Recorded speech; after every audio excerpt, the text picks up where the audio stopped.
Hey, everybody. Welcome back to How Leaders Lead and Merry Christmas. Koula, thanks for joining me to host this special episode of How Leaders Lead. And today's show is different. And in this episode, we're going to reflect on some incredible guests we've had on this show this past year. If you're a regular listener, you know that one thing we always ask our guests for is for a story from their childhood that has shaped the kind of leader that they are today. In fact, it's my favorite question. And today, to celebrate the holidays and spending time with the ones you love, we're going to dive back into some of the great stories that have shaped the lives of leaders that we've had on the show this past year.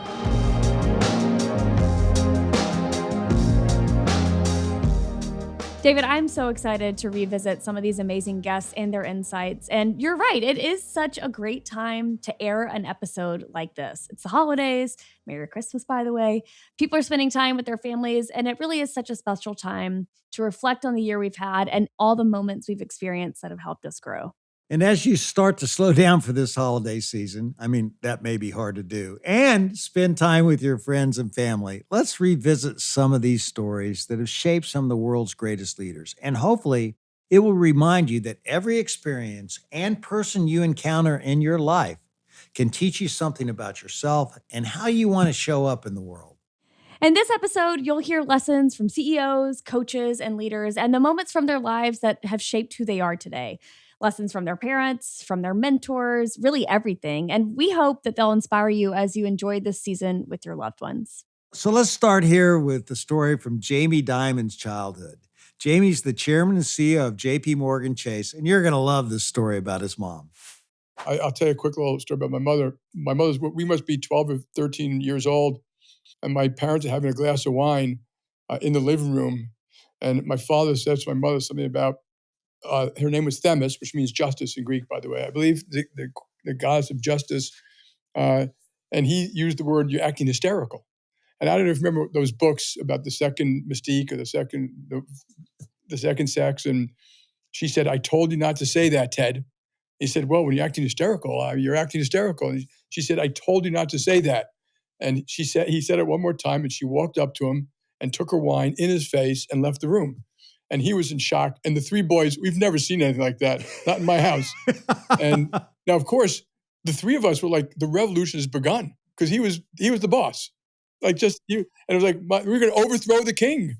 And to his credit, when we all sat down for dinner a little bit later, he came back and said, "I just want you all to know your mom was right." So that sounds like the Jamie Dimon I know today. The other thing about my mother, you got to understand, my mother was a Freudian. So my father kind of was, but my father was more like us. You know, like, what did they do? Blah, blah, blah. But she was like, why did they do it? And so it was like, so you end up these conversations. I don't care why they did it. It's what they did. And so, but because of that, I read a lot of Freud before I finished college. I read almost all of it before I finished college, just to how people think. And of course, a lot of Freud was wrong, but it is a real insight into trying to figure out how the mind works. Yeah. How much do you think that really helped you as you started working with people? Quite a bit. I always try to be, I think both sides, trying to act and do something, but also try to figure out people and their motivations. They're all those EQ things you talk about. Are they real? Are they authentic? What motivates them? Why? Treating people respectfully. So yeah, I do think it helps in part of your life. You're always thinking how the world works, but also how people work. And both, as you know, both those things can be very complicated.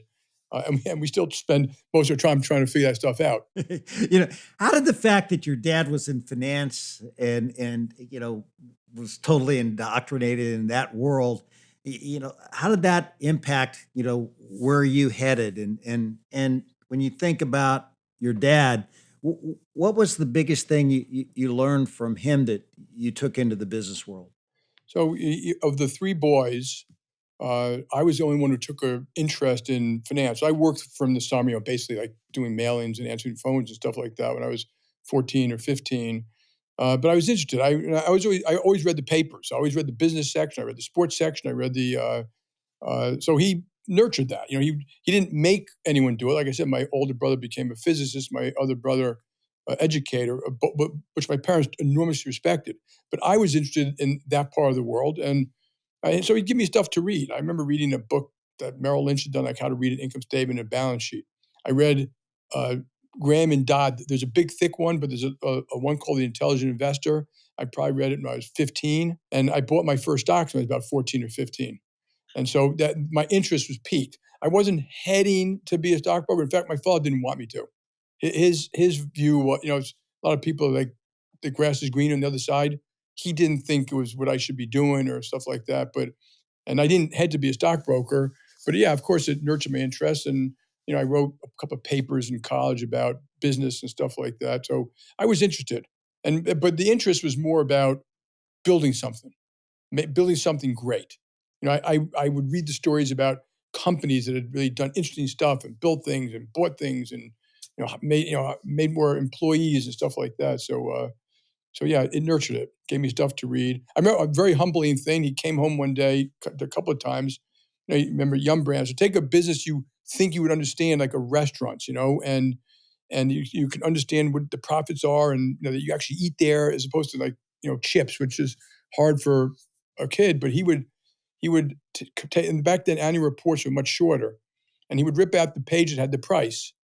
And he'd say, read this thing and tell me you would pay for it. And for anyone out there, I don't care how smart you are or how good I think you are, you would be humbled by that exercise. I love how Jamie ties the story back to curiosity and really trying to understand people. His mom was a Freudian thinker, and that shaped the way he thinks about motivation, EQ, and even business strategy. You can see that early upbringing really fueled both his empathy for others and his intellectual curiosity. And speaking of early lessons that shape your career path, it's not just about parents. Sometimes it's the mentors, the coaches, or even the sports you play as a kid. Andy Jassy, the CEO of Amazon, has a perfect example of that from his tennis days. Listen to this clip. A lot of my childhood was dominated by sports. I played competitive tennis. I played that junior national circuit, and I played soccer. And I would say on the tennis side, it was actually kind of a hard way to grow up. It's such a intense sport. It's so individual focused. When you lose, there's nobody to blame but yourself. When you win, there's no one to really celebrate with but yourself. And growing up in the East Coast, I also felt like the parental environment around tennis was very intense.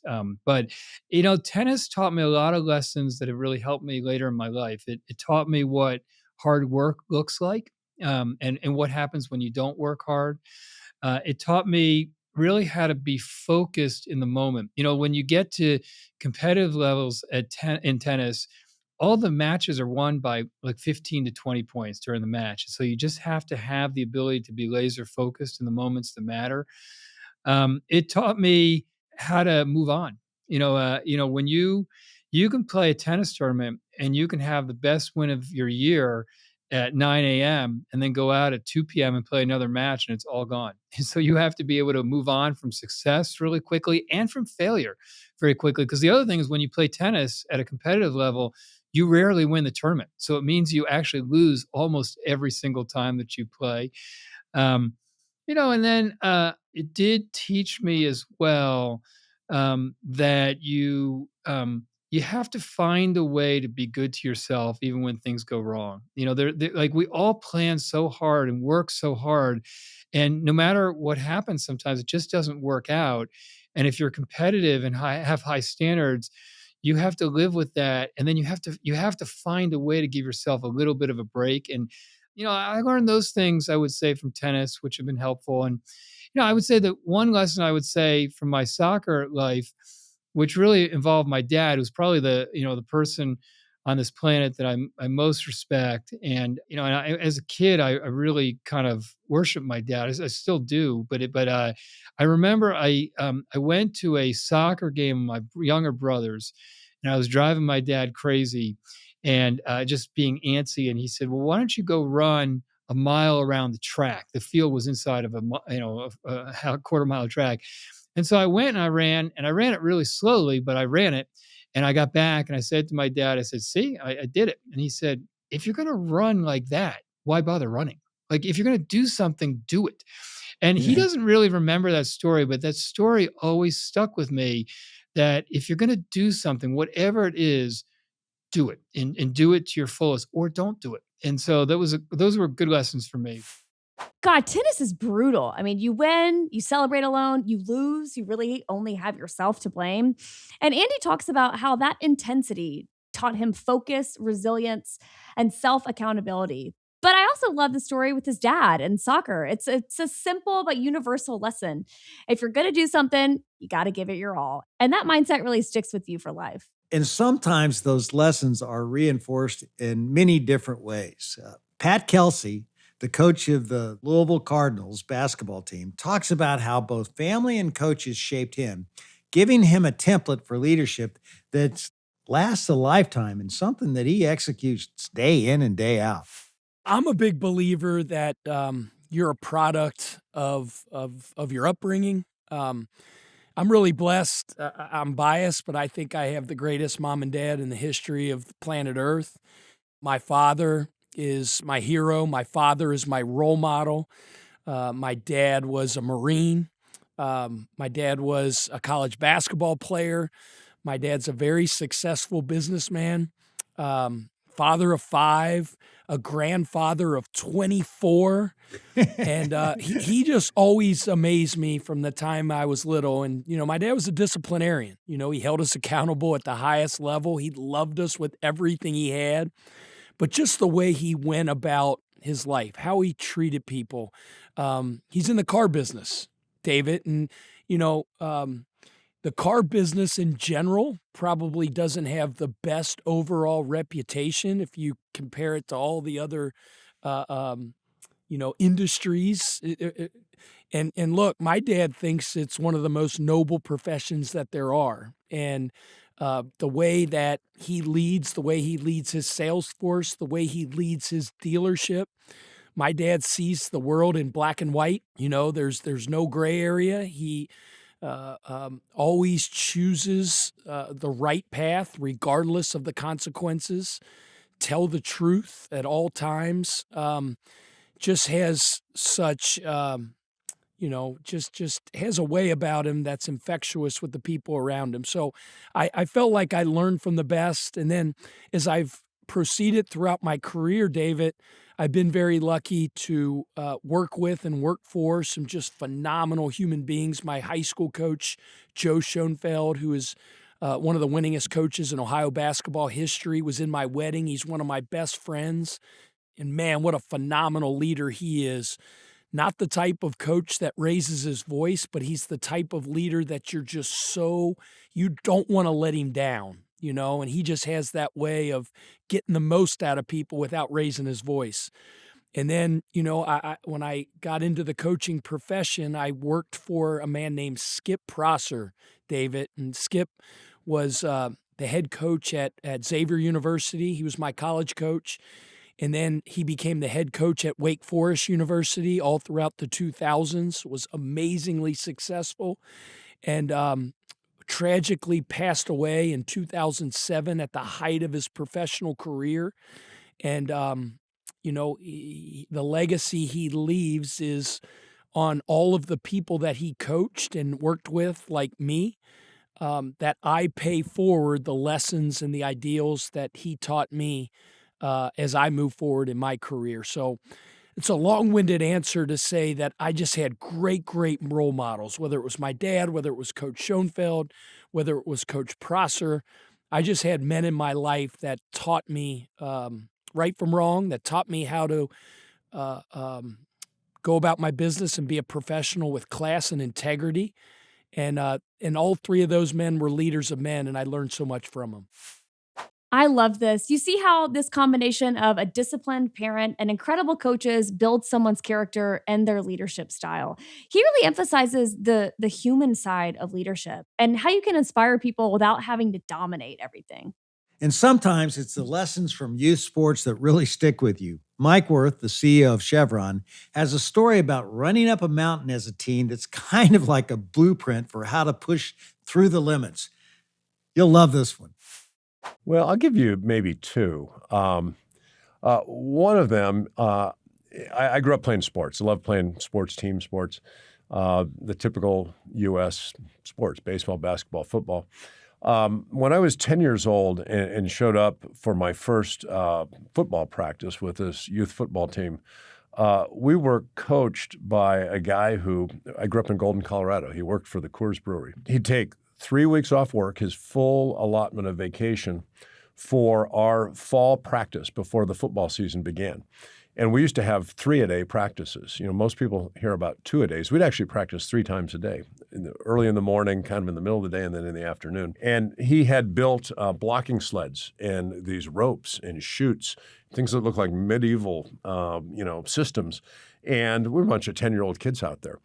And he taught us technique and hard work. And he walked around and he was always giving us, these kind of development and leadership inspiring quotes and bromides. Some of them he'd stolen from people like Vince Lombardi. Some of them were his own. But what would happen by the time those 3 weeks were up and we showed up to play our first game, we were so well prepared that we for the 3 years I played for this team, we not only did we never lose a game, there was only one game where a team scored a point on us. And we didn't have any special talent. We worked harder than everybody else. And what I learned is you can outwork the other guy. And he taught us to believe in ourselves, to believe in one another. It was a little bit like Ted Lasso before Ted Lasso came along. I love Ted Lasso. I do too. So I learned. Look, leaders can keep people focused, and they can really change the outcomes if you can get a team fully aligned and absolutely committed to a specific goal. Second one I mentioned from my youth was I was in high school and playing high school basketball, and I had a high school coach who was a basketball coach who was an Ironman competitor back in the early days of the Ironman. This is in the 1970s, and he taught me that the only thing holding me back were the limits I put on myself. And the way I learned this is I broke my thumb. I caught a pass on the tip of my thumb, fractured my thumb, and so I had a cast on. I couldn't practice. And so he said, well, you're going to stay in shape, so let's go out for a run. So I go out for a run one day with him. And in Golden, Colorado, it's a little town at the base of the Rocky Mountains. And there's a big mountain there called Lookout Mountain. And at the top of it is one of like 3 or 4 places in the western U.S. where Buffalo Bill allegedly is buried. And but it's a windy road up, a couple thousand feet to get to the top of the mountain. And so we're running through town and him going maybe a couple of miles. So I'm getting a little winded. And I say, Mr. Myers, where are we going? He says, we're going to run up Lookout Mountain. And I said, no, really? Where are we going? And the next thing I know, we're on this road, this windy road with switchbacks running and there was no way I could get to the top. I said, I can't do this. But, I was 16 years old and he was, I don't know, more than twice my age. And I wasn't going to admit that a history teacher was going to be able to run farther than I could run and do something I couldn't do. So 45 minutes later, there we are at the top of Lookout Mountain. And he had this habit, he'd run, always tuck his keys in the waistband of his shorts. And so I thought, he must have his car parked up at the top here. And we're going to drive back down. And we got up and he took 2 laps around the parking lot. And then we started running back down the damn mountain. And the only thing harder than running up a mountain is running down one. And I managed to get the run in, and then I realized I could do that, but I didn't think I could do it. And I've used that a lot in life. And one of the most rewarding things I ever am involved in is when I'm working with a team and they accomplish some goal that is way beyond what they envisioned they could do. And I actually see this a lot in people is they don't see the greatness in them. They don't see the opportunity in themselves. And my coach saw in me something that I didn't see in myself. And I try to look for that in people and try to help them achieve things that maybe they didn't think they could. I love this idea from Mike that limitations are often self-imposed, and a great leader sees potential in people that they don't always see themselves. Mike really ties this back to how he looks for that potential in his teams today. Some lessons are as much about passion as they are about work ethic.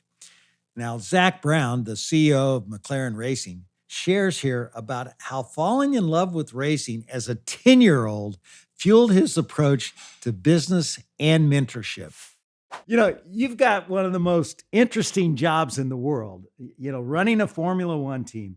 But I want to start with the fan in you, just what makes you a fan. What's the moment that you first fell in love with racing? I remember it like it was yesterday, and I carry it with me today. And as far as not only my fandom for the sport, but how I personally engage with the fans and how I expect our team and drivers to engage with the fans. And that was 1981 Long Beach Grand Prix. I'm from Los Angeles. My mom and dad took my brother and I, and just because it was kind of the circus is in town, they didn't know anything about racing. I didn't know anything about racing, but a 10-year-old boy running around with his 8-year-old brother.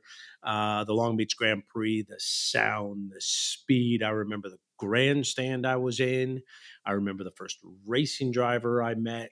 I remember who won, which was Alan Jones, the then current world champion, and some funny tiebacks to it, such as the gentleman, Monteroge, who's unfortunately since passed away, brought me into McLaren, was a sponsor of that racing team that won that day. So all sorts of cool stories. But it was when I was 10 years old, and I just fell in love with racing at that point, and the whole visceral experience. And I still have the race program to this day. I'm a bit of a hoarder of stuff, always have been. And I was fortunate back when I was racing to hang out with successful people at an early age, people like yourself, because when you're racing cars, you've got CEOs around you. And so it was a great education for me. And I was always very interested. I had to fund my own racing career through sponsorship. So I needed to understand how business worked so I can understand how I could deliver motor racing sponsorships to build their business. So instead of kind of, I'm an advocate of everyone go to school. It's what I told my kids. They're doing a great job. One's graduated and one's close. That wasn't my background, but I got mine by hanging out with CEOs of these great companies, seeing how they worked, what they did great, where they had some blind spots, and learned along the way so much of what to do, what not to do. So I've kind of developed my own ways of working, if you'd like, but it just comes from years of being around successful individuals, and quite frankly, some unsuccessful individuals, to go, oh, I would do that, I wouldn't do that. And a lot of what I do today are things that I've seen and I've learned from my mentors. I've got an advisory board of 20 people that I had at my old company that I've always had, which is kind of a build on surround yourself with great people, whether you work for them, they work for you, or they're mentors. And for us, they're very engaged. And I just learned a lot over the years. It's interesting because Zach doesn't just learn the sport, he learns the environment, how fans behave, how teams interact, the business side of everything. And when you can combine your passion for something with acute observation like that, you really can motivate people to achieve incredible things because you have this global view of what it is you're doing. And that curiosity carried through as he started racing himself. Leadership is about showing up authentically as yourself. And this next story from Lynsi Snyder, who's the president of In-N-Out, is an inspiring one about doing just that while leading a family business. You come up, in a family business. How hard was it for you to really, forge your own identity and be Lynsi, and have everybody see you as the president? It was interesting. I'm not very tall. I'm blonde. And there was a time there where I was trying to maybe dress the part. Like I would get some business suits and dress differently. But then I finally just found, I'm like, you know what? This is a family business. My uncle wanted to dress up. My dad wanted to dress down. I'm like, I think I'm just going to do what I feel comfortable with. And I'm going to encourage the same. So we kind of brought a more casual work environment to our offices. And it's not the outside, right? It's the inside. And so we want our people to be happy. We want our people to know that we're all going towards the same thing. We want to take care of our customers. And whether we're in the store, handing the customer their order, or we're behind the scenes, making things right for our customer. I just want people to know that they're cared for, that they're loved, and that we're giving them this opportunity to do this in a fun way, And so, I think I just started kind of connecting my identity, really in this world first with God. And then from there, it just brought me to a place where I didn't really care what people thought. Like, I don't care if you feel like I should dress up. I don't feel that I need to try to please everyone. What you see is what you get. And hopefully, what I'm about, and that I really love people and want to hold things to a standard that my family would be proud. What really hits me here is her authenticity. She tried to dress the part, but ultimately realized that leadership is less about appearances and way more about values, connection, and creating a culture where people feel cared for. Leadership is all about connection, and it's all about learning how to work through your anxieties of moving into new situations, which leaders have to do all the time. And I love this story from Damola Adamalakan, the CEO of Red Lobster, who really shares how he came from Nigeria and goes to Springfield, Illinois, and then on to Columbia, Maryland. And it's not quite my childhood because I lived in 23 states by the time I was in seventh grade. But I can tell you one thing, you learn a lot when you go into new environments. Yeah, I've got something of a unique background and upbringing.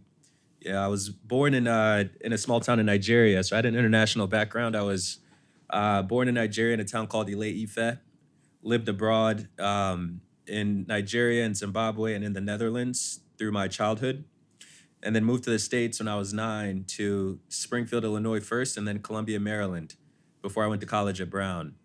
So for me, I had a childhood that required a lot of adapting from place to place, country to country, different types of people, different languages, which taught me how to do well in any situation, in very widely varying situations. I think I learned a lot about people, obviously the differences in these places, but more importantly, the similarities across geographies and cultures and people, and what kind of the threads that humanity kind of have in common no matter where you are, which I think is an important part of leadership, is being able to connect to a wide range of types of people. And then finally, I'd say I learned that, the best way to do well in any place that I went was just to be good at stuff, right? So I learned that excellence travels. If you're a good athlete in Zimbabwe or in Springfield, Illinois, you're going to make some friends, right? So I learned to try to be good at stuff that I did, and that was always the best way to fit in. I love that. Excellence travels. That is so true no matter where you go. If you can take excellence with you, it definitely gives you a heads up. And I've heard you say when it comes to excellence that your parents set a real high bar. What's something they did or said that still plays in your head today? Yeah, I think for me it's all about expectations. So my parents always, when we got to America, my father said was, in America, it doesn't matter what you do, because you'd look at we had a barber that was driving an S-Class Benz because he had the biggest barbershop in the town in Illinois, in Springfield. And my dad would say, it doesn't matter what you do. If you're a doctor or a barber, if you're the best at what you do, you can do well in this country, right? So it was never about forcing us to do anything in particular. It was all about whatever you do, aim to be the best and let your work speak for itself. So that was the ethos within my family. And, I remember I'd complain because I'd get all A's and 1B, and my dad would want to talk about the B. And I'd say my friends would be, they'd get money if they got 1C on their report card. Some of my football friends. And my dad, he'd say, look, when you have a child that's doing 99% perfect and you see one thing that can be better, we're going to work to make it better, right? So that was always the mentality. And it was all about doing the best you can and striving for excellence and perfection in everything you do. Koula, you hear stories like these, and it's a reminder that every experience you have shapes the kind of leader you become. So as you spend time with your family and reflect on everything you've lived and learned this year, take a moment to think about the voices, the moments, and the memories that help make you the leader that you are today. Thanks for listening to How Leaders Lead, and we hope you have a very happy holiday season.